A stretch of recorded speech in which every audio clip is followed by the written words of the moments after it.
Friends, welcome back to the Marketing Nomad YouTube channel. Today we're doing a tarot deck review, and the deck that I have for you is Turning Terrestrial Tides Tarot by Sara Cavalrese-Allen.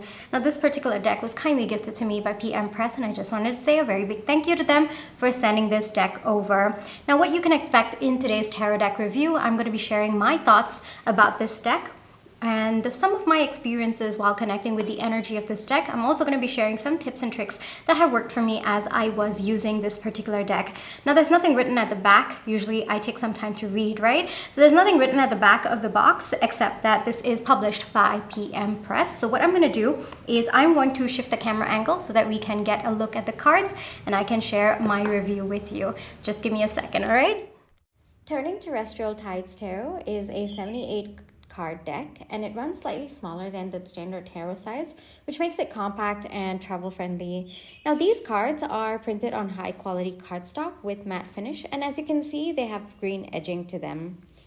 The deck's artwork is inspired by cut and paste collage style of the 1990s zines.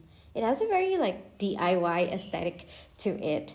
The deck's energy is rich, and I guess it's because of the green, but I found it very grounded and intuitive as well. It has this very earth-rooted reimagining of the tarot archetypes, and to me, I think that it aligns you with the rhythm of the natural world.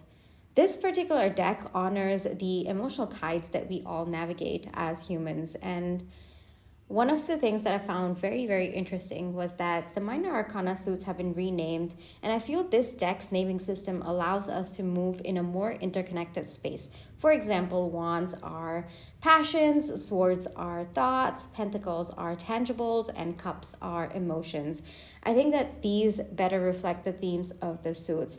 Also, when you are looking at, for example, a card, maybe it is Two of Wands, so it can be Two of Passions. And passions, how are you going to see it? Are you going to see it as something that is in alignment or something that is not working in alignment? Like, for example, a rage, or something that is fueling a negative emotion within you. So I think that there are different interpretations to each of these renamed suits, and I think that it adds a different layer to your reading as well.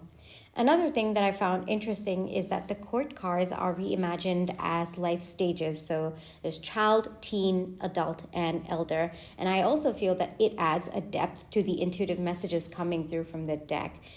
I've connected with this deck for about 6 weeks now. I've used it for private readings, collective readings, and even client readings. And I found it especially great for navigating transitional periods, where we have these bigger and more complex questions and we want answers to that.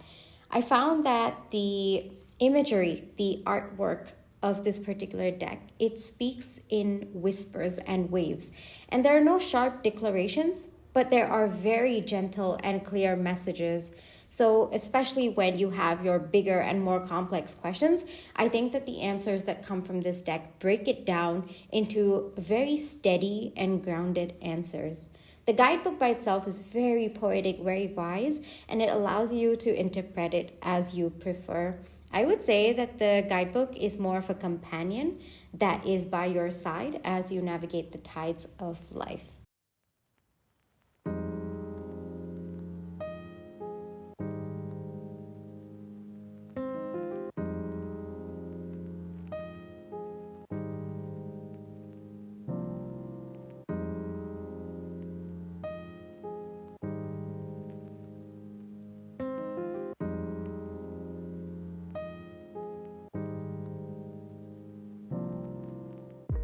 I believe that this deck is suitable for readers at all levels. I mean, there are prompts on the cards itself, so if you're a beginner, that really helps you. And if you are an advanced reader, even glancing at individual words can sometimes take you on a completely different journey, which is something that I found very interesting as I was connecting with this deck.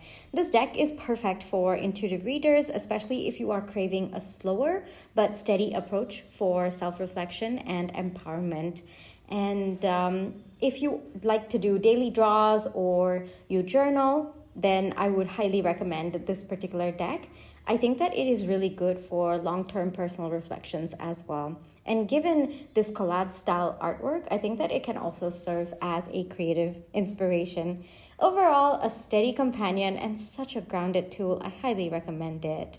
This is where I will leave you for today. I really hope that this review provided a good starting point for you to see if this deck aligns with your needs at this moment. I'll catch you in my next one. Bye-bye.